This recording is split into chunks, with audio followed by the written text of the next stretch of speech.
Apesar de cobrir mais de 70% da superfície da Terra, por mais incrível que pareça, mais de 80% dos oceanos nunca foram explorados, escaneados digitalmente ou mesmo vistos pelos seres humanos. Quase qualquer coisa poderia estar à espreita lá embaixo. No entanto, em abril de 2022, um time de cientistas de elite estava estudando o leito oceânico quando fizeram uma descoberta que superou todas as expectativas. Nas escuras e molhadas profundezas, eles encontraram uma estrada. Mas não era qualquer estrada, era uma estrada de tijolos amarelos. Mas para onde que ia essa estrada? Seria o caminho para uma cidade subaquática, há muito perdida? E o que mais poderia estar escondido por lá? Sereias de Oz? Ok, piadas à parte, isso despertou a sua curiosidade? Então é hora de colocar os trajes de mergulho, porque vamos mergulhar a fundo nesse mistério, antes de investigar outros mistérios ainda mais inexplicáveis encontrados no fundo do oceano. Para começar, o motivo do oceano ser tão pouco explorado é porque é fisicamente impossível para os seres humanos mergulhar até a maior parte do leito oceânico. À medida que você desce, o peso da água acima vai aumentando constantemente. A cada 10 metros de descida, a pressão aumenta em aproximadamente 1 atmosfera, ou ATM, o que é equivalente a cerca de 10 toneladas por metro quadrado. A profundidade média do oceano é de 3,7 km, o que significa que tem uma pressão de quase 370 atm, ou 3.700 toneladas por metro quadrado. Para os nossos frágeis corpinhos humanos, isso é muita pressão. Já as criaturas que vivem lá embaixo, por outro lado, tiveram seus corpos adaptados a esse ambiente extremo. Olha só o coitadinho do peixe-bolha, por exemplo, que você pode ver aqui. Além de parecer o balão de festa mais triste do mundo, essas criaturas não têm órgãos cheios de ar, já que simplesmente iriam colapsar sob a imensa pressão das profundezas do oceano. Em vez disso, eles têm uma carne gelatinosa, com uma densidade um pouco inferior à da água. E até que eles não são tão feios quando embaixo d'água, mas quando vão para a superfície, a descompressão faz com que estufem e acabem se parecendo com isso. Melhor deixá-los a 1.200 metros de profundidade mesmo, no fundo do oceano. Ainda assim, um mergulhador seria incapaz de sequer chegar perto dessa profundidade toda. A apenas 30 metros de profundidade, a pressão acumulada do oceano faz com que o nitrogênio, que é a parte do ar que nós respiramos, se dissolva no sangue. Isso causa uma condição perigosa, chamada de narcose de nitrogênio, que deixa o mergulhador tonto, desorientado e incapacitado de tomar até as mais simples decisões, como ajustar os níveis de oxigênio, ou se lembrar como respirar usando o bocal de mergulho. Se um mergulhador apresentar qualquer sintoma, ele deve ser gradualmente levado à superfície, para reduzir os níveis tóxicos de nitrogênio em seu sangue. Caso contrário, a condição pode ser fatal, e ele pode acabar virando comida de peixe no fundo do oceano. E foi por esse motivo que os cientistas marinhos do Ocean Exploration Trust construíram veículos de mergulho especializados, remotamente controlados, como o ROV Hercules, para investigar as profundezas do oceano, onde para os seres humanos é impossível chegar. Então, o pequeno Hércules aqui é do mesmo tamanho que um Volkswagen Fusca, mas enquanto o carro seria totalmente amassado pela pressão,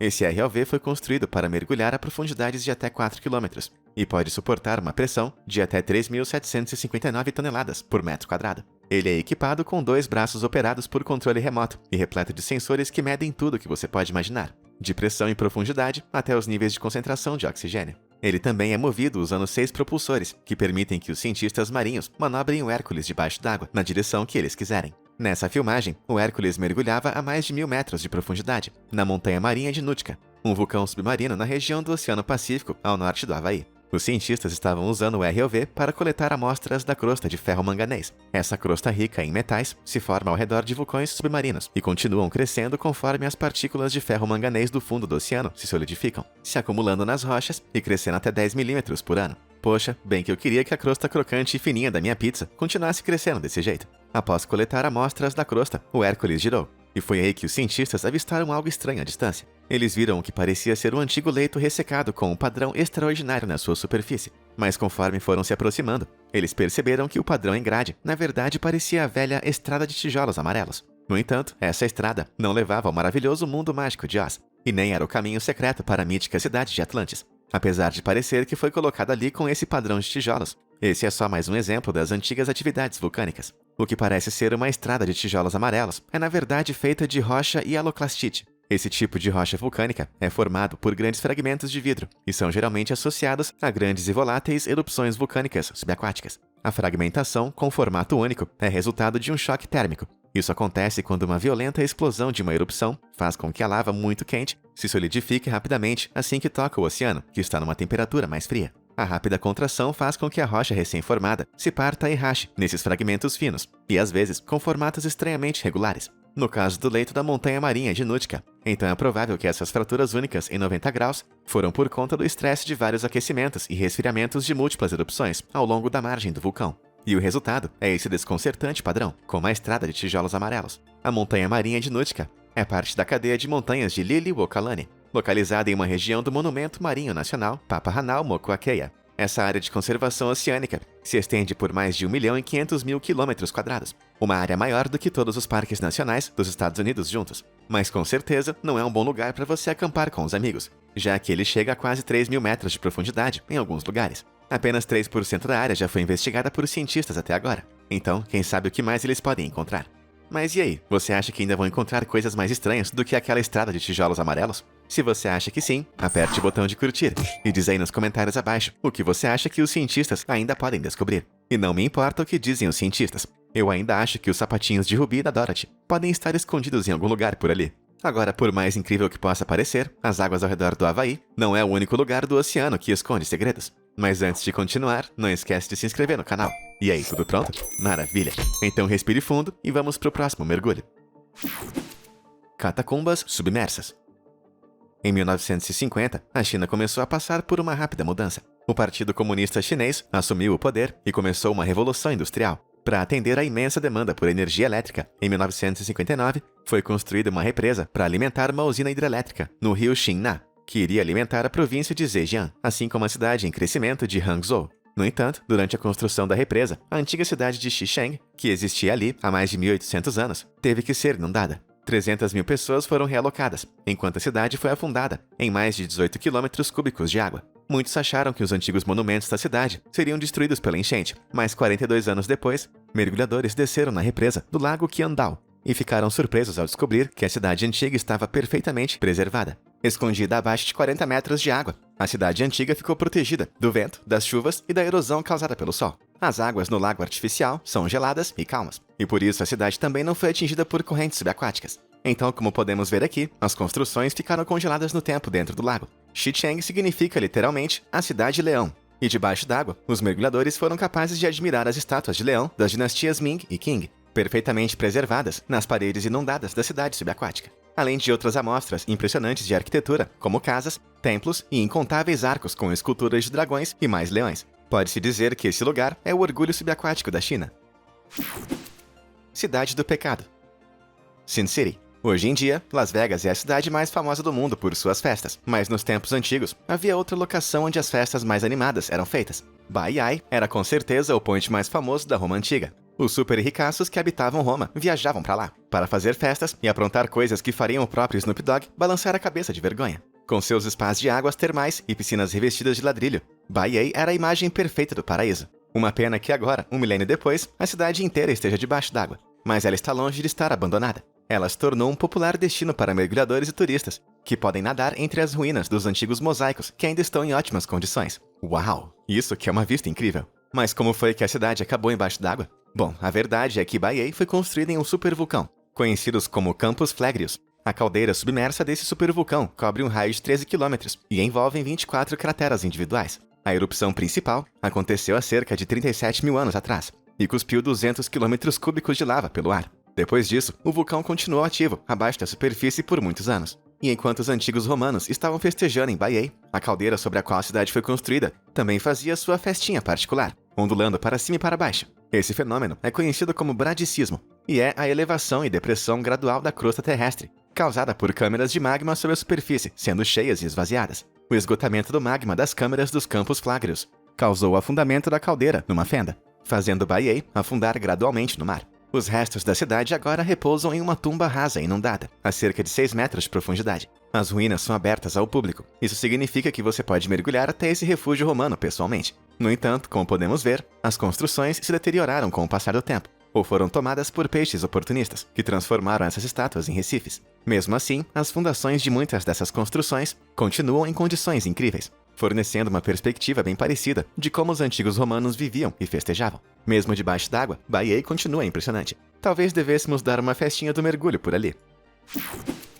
Esquema de pirâmide.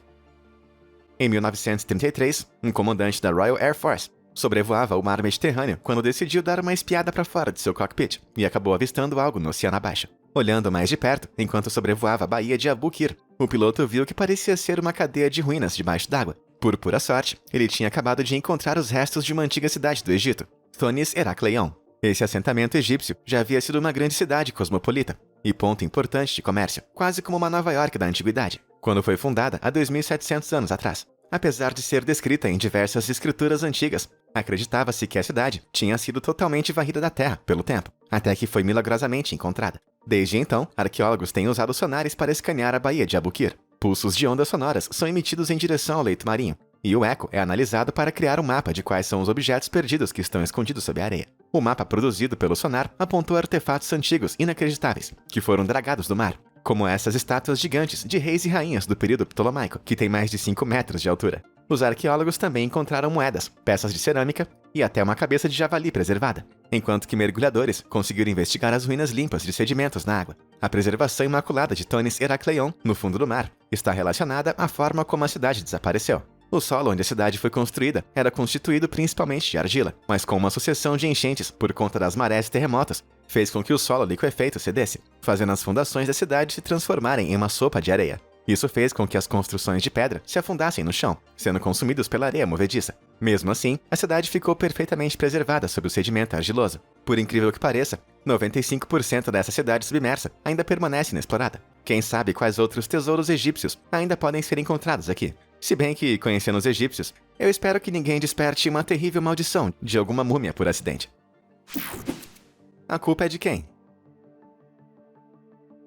O oceano está cheio de fenômenos incríveis, embora alguns deles sejam tão intrigantes que os cientistas não conseguem sequer concordar com o que são. Um desses fenômenos curiosos se esconde no oceano ao longo da costa da ilha Yonaguni, no arquipélago do Japão. Conhecido como Monumento Yonaguni, o local foi descoberto por um mergulhador local, em 1986, quando ele se deparou com uma série de degraus de pedras gigantescos subindo do fundo do mar. Desde então, 10 estruturas foram identificadas, com a mais alta delas se elevando a partir de uma profundidade de 25 metros, em formato de pirâmide escalonada. Além disso, mais 5 estruturas parecidas foram identificadas ao largo da costa da ilha principal de Okinawa. A área total dessas pirâmides submarinas é de cerca de 305 metros por 152 metros. Alguns dizem que essas estranhas estruturas de pedra são os restos de uma civilização perdida que foi destruída pelo oceano. No entanto, outros questionam essa ideia e argumentam que as pirâmides subaquáticas são o resultado da atividade das placas tectônicas, que é muito comum na área. Isso faz sentido, visto que o arquipélago japonês se encontra na fronteira de 4 placas tectônicas, a do Pacífico, a norte-americana, a eurasiática e a filipina,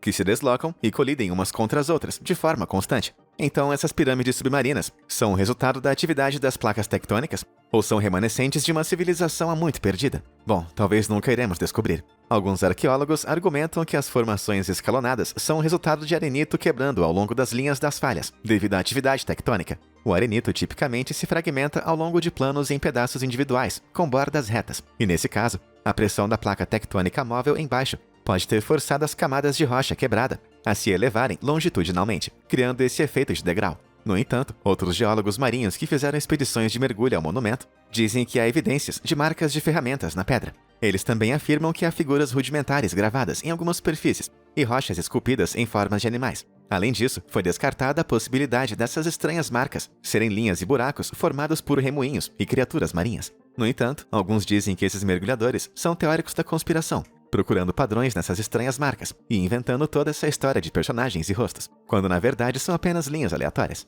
Seria um efeito parecido ao que nos faz enxergar rostos humanos em objetos naturais e inanimados, como árvores e pedras. Mesmo assim, alguns especialistas acreditam que as marcas nos monumentos de Yonaguni possa ser tudo o que restou dos Mu, uma civilização pacífica que supostamente sumiu sob as águas. Por estranho que pareça, é possível, já que o maior tsunami registrado no mundo atingiu Yonaguni em abril de 1771, com ondas estimadas em mais de 40 metros de altura. Assim, o povo Mu poderia ter sido dizimado por um enorme tsunami de tamanho semelhante, ou até maior milhares de anos antes, e seus antigos monumentos piramidais acabaram debaixo d'água. No entanto, ninguém pode afirmar isso com certeza. Mas a grande questão é, o que você acha que fez esse monumento em Yonaguni? Você é do time placa tectônica ou do time civilização perdida? Diz aí nos comentários abaixo.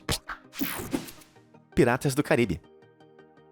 Na costa do porto de Kingston, na Jamaica, você vai encontrar uma cidade pesqueira adormecida, conhecida como Porto Real. Mas no século XVII, o Porto Real era conhecido como a cidade mais maligna do mundo, porque a cidade era governada pelos piratas do Caribe da vida real. O Porto Real foi tomado como uma colônia inglesa em 1655 e logo se tornou um centro comercial lucrativo e ponto militar estratégico. No entanto, os britânicos não tinham mão de obra para defender esse importante porto, especialmente dos navios piratas que frequentemente invadiam a costa. Assim, eles jogaram a carta reversa do Uno, e ao invés de lutar contra, eles contrataram os piratas para defender o porto. Afinal de contas, o único lugar que os piratas não roubam é o lugar onde eles moram. Embora essa tenha sido uma ideia inteligente a princípio, uma cidade governada por piratas jamais poderia ser um lugar com lei e ordem. Então o Porto Real logo se transformou numa cidade sem controle e corrompida, cheia de violência, álcool e crime. A certa altura, um quarto dos prédios da cidade eram bares e bordéis. No entanto, a cidade pirata acabou em um fim devastador. Literalmente falando. Na manhã de 7 de junho de 1692, um terremoto colossal dividiu a cidade em duas,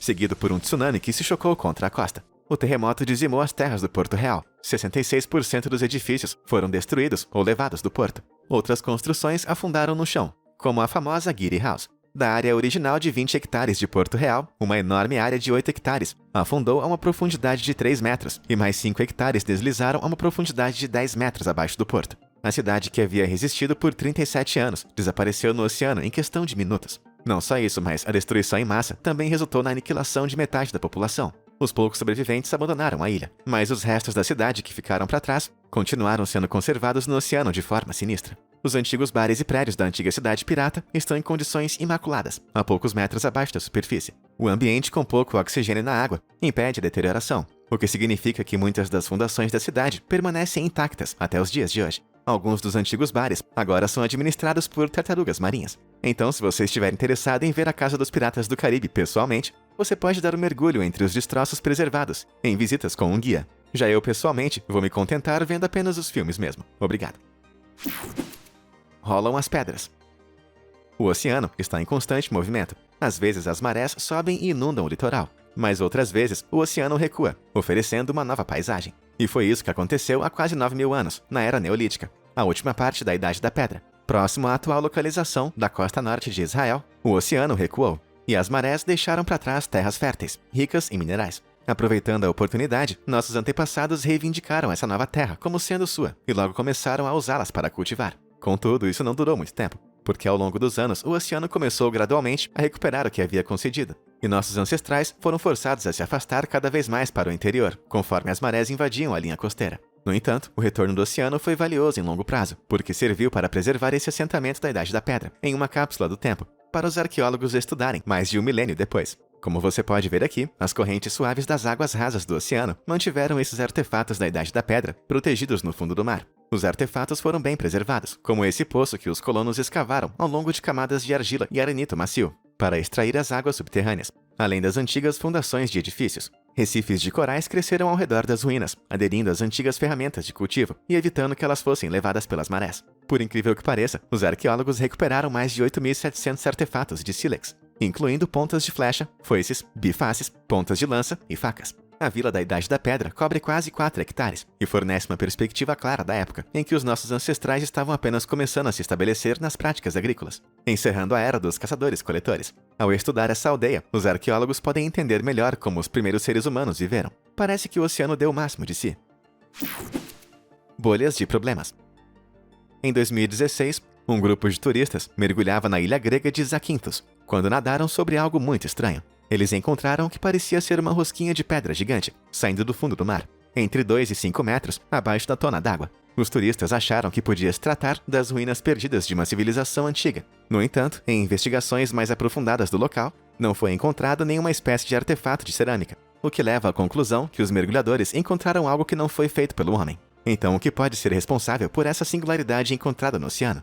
Bom, o que acontece é que assim como o meu corpo fica depois de comer comida apimentada, nosso planeta é bastante gasoso, e parece que a crosta terrestre tem que deixar escapar alguns de vez em quando, através de uma série de saídas de gás hidrotermais. Como você pode ver, essa estranha coisa em formato de rosquinha, na verdade são os restos fossilizados do sistema de exaustão da Terra, que permitiram que bolhas de gás metano e hidrocarbonetos escapassem há 5 milhões de anos atrás. Enquanto isso, sob o leito marinho, bactérias microscópicas no sedimento captaram o carbono no metano e o utilizaram como combustível. Isso causou uma reação onde os sedimentos foram alterados quimicamente, se transformando em uma espécie de concreto natural, através de um processo chamado de concretagem. E por mais estranhas que essas rosquinhas submarinas possam parecer, acontece que elas não são tão raras assim, e já foram avistadas antes. Como eu disse, a Terra é bastante gasosa, e há centenas dessas ventilações espalhadas por todo o leito do oceano, em locais de atividade vulcânica. Mesmo assim, achar uma dessas rosquinhas em águas rasas é um evento raro. Mas pelo menos, esse mistério oceânico foi fácil de resolver.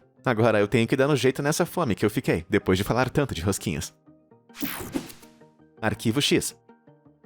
Se desse para voltar a 2011 e viajar até o Mar Báltico, encontraríamos uma equipe de caçadores de tesouros suecos, conhecida como Equipe Ocean X, que estava escaneando o fundo do mar usando sonares. Eles estavam procurando por antigos destroços de navios, mas o que eles encontraram era melhor do que qualquer um poderia ter imaginado. O objeto era tão estranho e parecia tão bem projetado, que alguns acreditam que poderia ser de origem extraterrestre. O equipamento de sonar havia captado uma imagem desfocada de um objeto em forma de disco, de 61 metros de diâmetro, com características anormais, que pareciam ser escadas e rampas. Com base na imagem do sonar, artistas recriaram o que eles acreditam ser o objeto encontrado embaixo d'água, e os resultados são realmente bizarros. Será que isso poderia ser um OVNI que fez um pouso de emergência? Bom, como todo avistamento de OVNIs que se preze, a imagem original era tão desfocada que parecia que tinha sido feita em uma torradeira.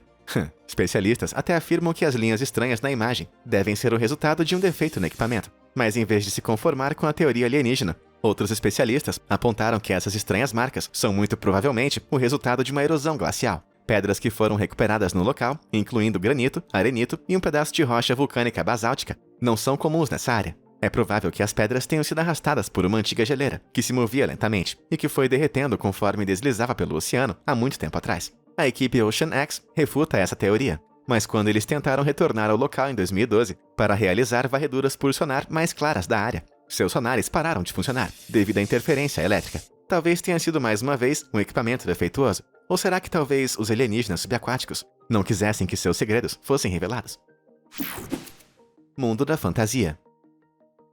Acredita-se que a grande cidade de Dwarka já tenha sido um reino mítico do deus hindu Krishna. Escrituras antigas como o Mahabharata descrevem Dwarka como sendo o lar de 900 mil palácios reais, feitos de prata, cada um deles incrustado com milhares de joias. Uau! Nem mesmo a Trump Tower consegue ser mais imponente que isso. Consta que a cidade estaria localizada onde o rio Gomti encontra o Mar Arábico. Após a morte de Krishna, a cidade supostamente teria afundado no Mar Arábico. Assim, por centenas de anos, Dwarka foi considerada um mito. Afinal de contas, uma cidade assim provavelmente nunca teria existido, não é mesmo? Então, acontece que o oceano está cheio de segredos. Em 1963, cientistas marinhos descobriram vestígios arqueológicos que indicavam que Dwarka realmente existiu. 37 metros abaixo da superfície d'água, no Golfo de Cambay, na costa ocidental da Índia. Os arqueólogos recuperaram material de construção, cerâmica, miçangas, esculturas, ossos humanos e até mesmo dentes. A datação por carbono dos artefatos indica que eles têm mais ou menos 9.500 anos de idade. Ou seja, isso faz Dwarka ser ainda mais velha do que as antigas civilizações egípcia e chinesa.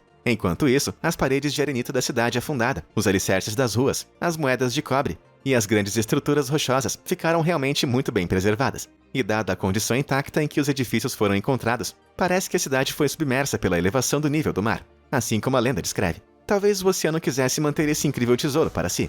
Mas e aí, qual dessas incríveis descobertas subaquáticas você achou a mais incrível? E o que mais você acha que ainda pode estar escondido na vastidão inexplorada dos oceanos? Conta pra gente aí nos comentários abaixo. Muito obrigado por assistir e até a próxima!